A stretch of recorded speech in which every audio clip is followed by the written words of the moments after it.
How to overcome some things. అధిగమించుట అనండి, అత్యధికముగా జయించుటానండి. ఎంతమందికి ఏదో ఒక భయం ఉంది? Everybody has a fear. ప్రతి ఒక్కళ్ళకి వారి వారి భయాలు ఉన్నాయి. ఏంటి ఈ భయము? కొన్ని పుట్టుకతో వస్తాయి. నా తండ్రి మంచి ఉద్యోగం చేయలేదు, నా తల్లి మంచి ఉద్యోగం చేసేది కాదు. కొంతమందికి కొన్ని అవమానాలు, కొన్ని మచ్చలు ఉంటాయి. కొంతమందికి మీరు చేసిన పాపములు ఒక అడ్డుగా మారిపోతాయి. నేను ఈ పప్పు చేసేసాను కాబట్టి ఇక జీవితంలో నేను ఏ మంచి పని చేయలేను, నన్ను ఎవరో మంచిగా గుర్తించరు, నేను మంచి పేరు తెచ్చుకోలేను, నాకు పెళ్ళి అవ్వదు. చాలా మందికి అనేక అవమానాలు ఉంటాయి, అనేక బాధలు ఉంటాయి. కొంతమంది ఏమో నేను నిలదీసి తిట్టేశారు, కొంతమంది ఇంట్లోంచి గెంటేశారు, కొంతమంది అవమానపడ్డారు, కొంతమందికి అకస్మాత్తుగా అనేక మందికి అనేకమైన భయాలు, అవమానాలు ఉంటాయి. ఎంతమంది మీకుండే భయాన్ని, మీకుండే అవమానాన్ని అధిగమిద్దాం అనుకుంటున్నారు? Overcome that. Okay, today I'll teach you a mystery. మర్మము అనండి. అందరూ బైబిల్ చేత్తో పట్టుకోండి. Everybody pick up your Bible in the right hand. నుంచోండి, స్టాండప్, పైకి ఎత్తండి ఇలాగా. అందరూ చెప్పండి, నా ప్రతి భయానికి, నా ప్రతి సమస్యకి, నా ప్రతి లేమికి, నా ప్రతి భారానికి, నా ప్రతి కష్టానికి, నా ప్రతి మనోవేదనకి, నా ప్రతి మానసిక సమస్యకి, నా ప్రతి శరీర సమస్యకి, నా ప్రతి కుటుంబ సంబంధ సమస్యకి, నా ప్రతి సమాజ సమస్యకి నేను నా కుడిహస్తముతో పట్టుకున్న ఈ బైబిల్లో పరిష్కారం ఉంది, సంపూర్ణ పరిష్కారం ఉంది. దాన్ని జయించేటువంటి సామర్థ్యము ఈ వాక్యములో ఉంది. నేను దీని ద్వారా కేవలము జయించడమే కాదు, పౌలు చెప్పినట్లు మనమందరము ఈ సమస్యల పట్ల అత్యధిక విజయము పొందిన వారము. ఆమేన్. అందుకనే ఎప్పుడైనా కష్టం వస్తే 5 నిమిషాలు బ్రేక్ తీసుకొని వాక్యం చదువు. You will have it. ఏ పరిస్థితి వచ్చినా సరే ఈ వాక్యములో పరిష్కారం. అందరూ అత్యధిక విజయము అనండి అంటాడా లేదా? పౌలు విజయము కాదంట, ఏంటంట? మనమందరం ఈ శ్రమలు, మరణము, చావు, బాధ, వేదన ఎన్నిట్లకంటే వీఆర్ మోర్, ఇంగ్లీష్లో ఏమనంటారు తెలుసా? More than conquerors. మనము ఏం పొందిన వారమంట? తీయండి రోమీల్లో వచనం 8:37. అయినను మనలను ప్రేమించిన వాని ద్వారా మనము వీటన్నిటిలో, అంటే ఏదైనా అవనే, వీటన్నిటిలో అత్యధిక విజయము పొందుతున్నామంట. అంటే ఇప్పుడు నువ్వేమో బాధపడుతున్నావు, ఎలాగా ఈ అప్పెలాగా, నా పిల్లల్ని ఎలా చదివించాలా, నా కూతురికి పెళ్ళి ఎలా చేయాలా, ఈ నెల ఎలా గడుస్తుంది, వడ్డీ ఎలా కట్టాలా, ఈ స్కూల్ ఫీజు ఎలా కట్టాలా, ఇవన్నీ ఎలాగాని నీకు చింత ఎక్కువైపోయి బాధపడుతున్నావు. అయితే దేవుడు ఏమంటున్నాడు? నా ద్వారా నీకు ఏముందంట? అత్యధిక విజయం. అంటే ఇప్పుడు నువ్వు బాధపడే దాని మీద దేవుడు నీకు ఒక సామర్థ్యం ఇచ్చాడంట. దాని మీద నువ్వు ఏం పొందగలవు? విజయం. ఎంతమందికి ఈ సామర్థ్యము కావాలనుకుంటున్నారు? Right now today we will study about this one by one. ఒకప్పుడు పౌలు ఎవరు? సౌలు. Once Paul was a horrible person. 1 తిమోతి 1:13 పూర్వము దూషకుడను, హింసకుడను, హానికరుడనైన నన్ను తన పరిచర్యకు నియమించి నమ్మకమైన వానిగా ఎంచినందుకు నన్ను బలపరిచిన మన ప్రభు అయిన క్రీస్తు యేసుకు కృతజ్ఞుడనై ఉన్నాను. తెలియక అవిశ్వాసము వలన చేసి తిని కనుక కనికరింపబడి తిని. చూడండి, ఇప్పుడు పౌలు ఎప్పుడు కూడా సేవకు వచ్చిన తర్వాత చాలా బాధపడుతున్నాడు అనమాట. చాలా చేయాలని ఉంది, అన్ని బాగా ఉండాలని ఉంది. అయితే అతన్ని కొన్ని వేధిస్తున్నాయి. ఏం వేధిస్తున్నాయి? నేను ఒకప్పుడు చూడండి, పూర్వము దూషకుడను, హింసకుడను, హానికరుడు అంట. ఎవరు? పౌలుకి సైతానుడు పౌల్ని హింసిస్తున్నాడు. నువ్వు ఇప్పుడు సేవ చేస్తావా, నువ్వు బైబిల్ పట్టుకుంటావా? అయితే పౌల్ని కూడా అపవాది ఇలా దూషిస్తుందంట. ఏమని? ఒకప్పుడు నువ్వు దూషకుడవు, హింసకుడవు, ఇంకోటి ఏంటంట? హానికరుడు. ఈ 3 అండర్లైన్ చేసుకోండి. ఇప్పుడు now we will see the scripture about Paul గురించి చూడండి. There is a scripture about Paul which says he is an apostle, he is a teacher and he is a prophet. 2 Timothy 1:11 చూడండి. ఆ సువార్త విషయంలో నేను ప్రకటించువాడనుగాను, అపోస్తలుడనుగాను, బోధకుడనుగాను నియమింపబడి తిని. అయితే ఇప్పుడు పౌలు ఒకప్పుడు దూషకుడను, హింసకుడను, బాధపెట్టువాడిని అని ఖండింపబడే పౌలు ఇప్పుడు చూస్తే ఏమంటున్నాడు? స్వార్థ విషయములో నేను ప్రకటించువాడుగాను, ఇంకోటి ఏంటంట, అపోస్తులుడుగాను బోధకుడుగాను నియమింపబడితిని. ఎలా మారిపోయాడు ఇలాగా? అందరూ చేంజ్ అనండి, మార్పు అనండి. విశ్వాసము యొక్క రుజువు ఏంటో తెలుసా? మార్పు. రాసుకోండి. ఇంగ్లీష్లో ఏం చెప్పానంటే, the proof of faith is change. నాకు విశ్వాసం ఉంది అంటే ఏంటి? నీలో మార్పు ఉంటుంది. ఎవరైనా క్రీస్తునందు ఉంటే వారు నూతన సృష్టి. కరెక్టే. ఇక్కడ 3 మీరు గ్రీన్ పెన్తో అండర్లైన్ చేసుకోండి. Preacher, apostle and teacher. ప్రకటించువాడు, అపోస్తులుడు, బోధకుడు. తనను తాను 3 తిట్లు తిట్టుకున్నాడు. మళ్ళీ 2వ తిమోతిలో ఆ 3 తిట్లని 3 పొగడ్తలుగా మార్చేసుకుంటున్నాడు. చూసారా? యేసు ప్రభు వారిని పేతురు ఎన్నిసార్లు తిరస్కరిస్తాడు? 3 సార్లు. తర్వాత యోహానులో మళ్ళా దేవుడు వచ్చి పేతురుని, పేతురు నన్ను ప్రేమిస్తున్నావా? అవును ప్రభా ప్రేమిస్తున్నాను. ప్రేమిస్తున్నావా? అవును ప్రేమిస్తున్నాను. ప్రేమిస్తున్నాను అని దేవుడు అదే పేతురుతో ఎన్నిసార్లు అనిపిస్తాడు? 3 సార్లు తిరస్కరించిన దాన్ని దేవుడే రివర్స్ గా మార్చేస్తాడు దాన్ని. ఈ రోజు నీ పరిస్థితిని దేవుడు ఇలా చేయబోతున్నాడు. దేని విషయమై నువ్వు అనర్హుడిగా ఉంటున్నావో, నువ్వు ఎన్ని చెడ్డ బిరుదులు పెట్టుకున్నావా, దేవుడు ఆ బిరుదులను మార్చి వేస్తున్నాడు. God is changing your titles. పక్కన చెప్పు, దేవుడు నీ పనికి మాలిన బిరుదులను మార్చేస్తున్నాడు అన్న. If you have a wrong title, a wrong fears by the past. ఎందుకంటే జనాలు నీకు గతంలో ఉండే నీ పనులను బట్టి నీకు ముద్ర వేస్తారు. My past is horrible, so I don't know about my future. I don't have it. Men, today is your day. Your titles will change. నీ బిరుదులు మారిపోతున్నాయనండి. నీవు దేని విషయమై భయపడి తక్కువ వాడిని అనుకున్నావో, నా భర్త వదిలేసాడు, నేను విధవరాలని, నాకు ఉద్యోగం పోయింది, అన్ఎంప్లాయిడ్ని, నాకు తక్కువ. What are your infamous titles? God is changing them. దేవుడు వాటిని ఏం చేస్తున్నాడు? మార్చివేస్తాడు. ఎంతమంది రెడీగా ఉన్నారు ఈరోజు అత్యధిక విజయం పొందడానికి విషయంలో? ఒకసారి 1 తిమోతి 1వ అధ్యాయం 12-13కి వెళ్దాం. పూర్వము దూషకుడను హింసకుడను హానికరుడను ఆయన నన్ను తన పరిచర్యకు నియమించి నమ్మకమైన వానిగా ఎంచినందుకు. చూడండి, మనుషులు ఏమనుకుంటారు? దోషకుడు, హింసకుడు, హానికరుడు. చేసుకున్న వాడికి చేసుకున్నంత. మనుషుడు ఏం విత్తాడో అదే కోస్తాడు. కానీ ఇక్కడ పౌలు విత్తింది పౌలు కోసుకున్నాడా? నాకు వర్తించదు అనండి. ఎందుకు? ఎవడైనా క్రీస్తునందుంటే the proof of faith is change. కాబట్టి విశ్వాసము యొక్క రుజువు ఏంటి? మార్పు. ఎందుకంటే ఇప్పుడు సమాజం అందరూ ఏమంటున్నారు? పౌల్ని బోధకుడు, అపోస్తులుడు. They changed his life. పూర్వము దూషకుడను, హింసకుడను, హానికరుడునైన నన్ను తన పరిచర్యకు నియమించి ఏం చేశాడంట? నమ్మకమైన వానిగా ఎంచాడా? మెయిన్ ఒక దూషకుడు, హింసకుడు, హానికరుడని దేవుడు నియమించి ఎలా ఎంచాడంట? నమ్మకముగా. పక్కన వాళ్ళు గారు, ఇది ఎలా సాధ్యం?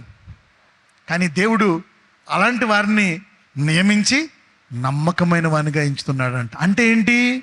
వాణ్ణి మార్చుకుంటాను నేను క్రీస్తుని, నా సిలువకు అంత శక్తి ఉంది, నీవు విశ్వసిస్తే నీ జీవితాన్ని అలా మారుస్తాను అంటున్నాడు దేవుడు. So the proof of faith is change. ఈరోజు మీరందరూ విశ్వాసాన్ని ఈ రోజు నుంచి రుజువు రూపములో చూపించబోతున్నారు. పక్కన చెప్పండి, నా విశ్వాసము నా రుజువును చూపిస్తుంది అనండి. నా విశ్వాసము నా మార్పును చూపిస్తుంది అనండి. నా విశ్వాసము నన్ను సంపూర్ణంగా మార్చేస్తుంది అనండి. నీకు ఏదైనా ఉండొచ్చు, ఎటువంటి వాడిని అవ్వచ్చు, ఎలాంటి భయాలైనా ఉండొచ్చు. చదవమ్మా తర్వాత వచనం 13. తన పరిచర్యకు నియమించి నన్ను బలపరిచిన మన ప్రభు అయిన క్రీస్తు యేసుకు కృతజ్ఞుడనై ఉన్నాను. తెలియక అవిశ్వాసము వలన చేసి తిని గనుక కనికరింపబడి తిని. ఇప్పుడు let us come back. 2 Timothy 1వ అధ్యాయం 11. ఆ సువార్త విషయంలో నేను ప్రకటించువాడును గాను, అపోస్తలుడను గాను బోధకుడను గాను నియమింపబడి తిని. Now Paul is an apostle. English లో ఏమంటారు తెలుసా?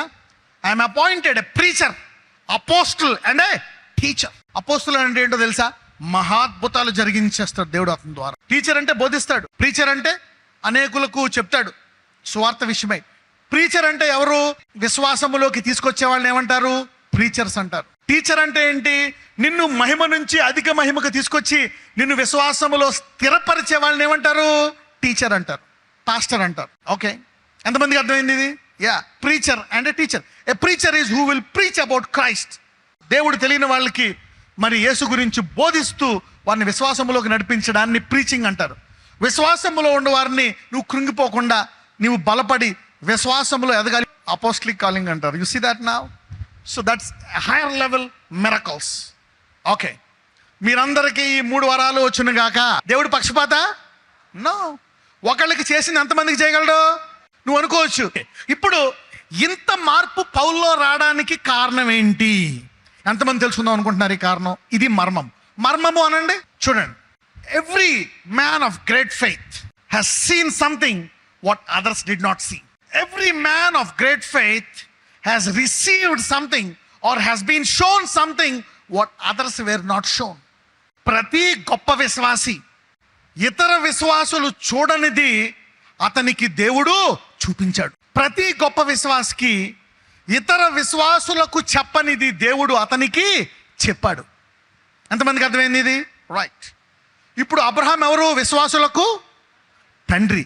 అంటే దేవుడు అబ్రహాంకి ఏదో ఒకటి చెప్పాడు, అందుకే అతను ఏమయ్యాడు? విశ్వాసులకు తండ్రి. అంటే ఇతర విశ్వాసుల కంటే ఎక్కువ దేవుడు ఎవరికి ఇచ్చాడు? అబ్రహాంకి ఇచ్చాడు. ఏంటి, ఏమి ఇచ్చాడు? దేవుడు అబ్రహాముతో ముఖాముఖిగా మాట్లాడాడు. దేవుడు అబ్రహాముతో కూర్చొని భోజనం చేశాడు. అయినా అబ్రహాంకి విశ్వాసం రాట్లే, అయినా ఎక్కడో డౌటు. అయితే దేవుడు ఏమన్నాడు? నిన్ను నేను గొప్ప విశ్వాసం చేయాలా? నువ్వు అవిశ్వాసమే. విశ్వాసం ఉంది కానీ నీలో భయం కూడా ఉంది, నీలో అనుమానం కూడా ఉంది. ఎంతమందికి విశ్వాసం అనుమానం రెండు ఉన్నాయి? అందరికీ ఉంటాయి. ఎంతమందికి విశ్వాసం భయం ఉంటాయి? అందరికీ ఉంటాయి. ఈ రెండు అబ్రహాముకు కూడా ఉన్నాయి. అబ్రహాము దేవుడు నమ్మిన అతను నీతిగా ఎంచబడను అయినప్పటికీ వాళ్ళ అబ్రహాములో విశ్వాసం ఉంది, అవిశ్వాసం ఉంది, ధైర్యం ఉంది, భయము ఉంది. ఎంతమందిలో ఈ 2 గుణాలు ఉన్నాయి? ఒకసారి యేసు ప్రభువారు ఒక వ్యక్తిని అడుగుతాడు, నమ్ముడు నీ వశమే సమస్తం సాధ్యము అయ్యా, నా కొడుకు నీటిలో పడుతున్నాడు, అగ్గిలో పడుతున్నాడు అయ్యా, దయ్యం పోవట్లేదు, నీ శిష్యులు పోగొట్టలేకపోయారు, ఎదురుంటే సహాయం చేయి. నమ్ముతున్నాను కానీ అక్కడ అవిశ్వాసం ఉందయ్యా. అప్పుడు ఏమంటాడో తెలుసా? నా విశ్వాసం పట్ల సహాయం చేయి అంటాడు. అప్పుడు యేసు ప్రభువారు వెంటనే ఆ దయ్యాన్ని పోగొట్టేస్తాడు. ఈరోజు దేవుడి మీ భయాలను అవిశ్వాసాలను తీసివేయును గాక. నీ విశ్వాసం. అప్పుడు దేవుడు ఏమన్నా? అబ్రహాం రా, నీతో మాట్లాడా, భోజనం చేశా, అనేక అద్భుతాలు చేశా, అయినా నీలో భయం పోవట్లే, ఇంకా ఎక్కడో అవిశ్వాసం ఉంది. అయితే ఇప్పుడు నేను ఏం చేస్తానో తెలుసా? నా మీద ఒట్టు పెట్టుకుంటా. ఏం చేశాడంట దేవుడు? నా మీద ఒట్టు. సంవత్సరం కల్లా కొడుకుని కనేశాడు. అంటే ప్రతి గొప్ప విశ్వాసి దేవుడి నుంచి ఏదో గొప్ప విషయాన్ని పొందుకున్నాడు. Every great man of faith has received something great to make his faith great. ప్రతి గొప్ప విశ్వాసి దేవుడి నుంచి ఒక గొప్ప సంగతిని పొందుకున్నాడు. ఈ రోజు మీరు కూడా దేవుడి నుంచి పొందుకొనుగాక. పౌలు యొక్క గతము ఎలా మారిపోయింది అలా మారిపోవాలంటే నువ్వు పొందుకోవాలా? అది ఈ రోజు నువ్వు పొందుకొనుగాక. You will receive something for what you will become. మనుషుల్లో నోట్లో ఒక మాట ఉంది, దేవుడి నోట్లో ఒక మాట ఉంది. సరే, పౌలు ఏం పొందుకున్నాడో చూద్దాం. పౌలు దేవుడు మాట్లాడుతున్నాడు. పౌలా బోధకుడు అయ్యా అంటే, నీకే నువ్వు చెప్తావు బోధకుడు అని, అందరిని హింస పెట్టా, నేను దోషకుడిని, ఇక నేను అర్హుడినా, నాకు ఇక ద్రోలవాట్లు ఉన్నాయి, నన్నే వాడుకుంటాడు దేవుడు, నా జీవితం ఇంతే అని నువ్వు అనుకుంటున్నావేమో. దేవుడు పౌలుతో మాట అన్నాడు. ఏం చెప్పాడో చూద్దాం. గలతీయులకు రాసిన పత్రిక 1వ అధ్యాయం 15వ వచనం. అయినను తల్లి గర్భమునందు పడినది మొదలుకొని నన్ను ప్రత్యేకపరచి తన కృపచేత నన్ను పిలిచిన దేవుడు. పౌలు ఏ సంఘానితో మాట్లాడుతున్నాడు? గలతీయులకు ఏం తెలుసు? ఒకప్పుడు ఈ పౌలు దోషకుడు, హింసకుడు, బాధపరచువాడు. ఒకప్పుడు ఇది ఈ పౌలు అని వాళ్ళకి తెలుసు. అయితే ఇప్పుడు ఏమంటున్నాడు పౌలు? దేవుడు ఒకటి చెప్పాడు పౌలుకి, పౌలు కరెక్టే, నువ్వు ఎన్ని చేసావు కరెక్టే, నేను కాదన్నా, కానీ నేను నిన్ను ఎప్పుడు అనుకున్నానో తెలుసా? నువ్వెవరివో తెలుసా? నీవు తల్లి గర్భమందు పుట్టక మునిపే ప్రత్యేకపరచి నా కృపచేత నిన్ను పిలిచి అన్యజనులలో దేవుడు నేను యేసు నిజమైన దేవుడని ప్రకటించడానికి నేను నిన్ను తల్లి గర్భమందే ప్రకటించుకున్నా. అది నీ ఒరిజినల్ పిలుపు. ఈ మధ్యలోవి అన్నీ అడ్డు రావు. ఏదైతే నేను జగత్ పునాదికి ముందు నిర్ణయించానో దానికే ఎక్కువ వెయిట్ ఉంటుంది, కానీ ఈ మధ్యకాలంలో నీవు చేసిన పొరపాట్లకు వెయిట్ ఉండదు. కాబట్టి నేను గతములో ముందు నిర్ణయించినదే నీ యొక్క ప్రస్తుత పనులన్నింటినీ చెరిపేసి నీ భవిష్యత్తుని విజయవంతముగా ముగించుతాది. ఎప్పుడైతే పౌలు తెలుసుకున్నాడో, అదేంటి ప్రభువా, నేను పుట్టకముందే నేను బోధకుడను, అపోస్తులుడను, ప్రవక్తను నియమించావా అంటే ఈ మధ్యలో చేసినవి నేను కాదన్నమాట, సైతానుడు చేయించాడు, లేక ఏదో పొరపాటున ద్వారా చేసేసాను, అది నా ఒరిజినల్లా. అయితే ఇప్పుడు నేను ఎవరినే? నువ్వు పిలిచిన అసలైన పిలుపు గల వాడనా, అపోస్తులుడను, బోధకుడను, ప్రవక్తను అని ఈ మర్మము తెలుసుకున్నాడో పౌలు జీవితము మారిపోయింది. 2 కొరింథీలు 7:2 మమ్మను మీ హృదయములలో చేర్చుకొనుడి, మేమెవనికి అన్యాయము చేయలేదు. ఆగండి, పౌలు ఇప్పుడు ఏమంటున్నాడో తెలుసా? మమ్మును మీ హృదయములలో చేర్చుకొనుడి. ఇక్కడ ఎవరితో మాట్లాడుతున్నాడు? కొరింథీలతో, సంఘంతో ఆడుతున్నాడు. కొరింథీలు భయపడుతున్నారు. అయితే ఇక్కడ ఏమంటున్నాడు? మమ్మును మీ హృదయములలో చేర్చుకొనుడి, మేమెవనికి అన్యాయము చేయలేదు, ఎవనిని చెరుపలేదు, ఎవనిని మోసము చేయలేదు. అంటే ఏంటి అర్థం? అతని భూమి మీద చేసినటువంటి విషాద గతాన్ని అత్యధికంగా జయించేశాడు పౌలు. His language has changed. an injurious blasphemous Paul, హింసకుడు, దూషకుడు అయిన పౌలు ఏమంటున్నాడో తెలుసా? మేమెవనికి అన్యాయము చేయలేదు, ఎవనిని చెరుపలేదు, ఎవనిని మోసం చేయలేదు. ఎలాగా? యేసుప్రభు ఒక మాట అన్నారు, తల్లి గర్భమందు నిన్ను ఎన్నుకున్నాను, అయితే నిన్ను అప్పుడు ఎన్నుకున్నాను గనక, నువ్వు ఈ పొరపాట్లు చేస్తావని తెలుసు గనక నేను శిలువలో మరణించాను గనక, ఎవడైనా క్రీస్తునందుంటే వాడు పాతవి అన్నీ. సో పౌలు సైతానుడు చెప్పేది విన్నాడా? తను చెప్పేది విన్నాడా? శత్రువులు చెప్పేది విన్నాడా? దేవుడు చెప్పేది విన్నాడా? దాన్ని పట్టుకొని అధిగమించేశాడు పౌలు. ఎంతమందికి అర్థమైంది? How many of you understood this? You need to now believe what word says.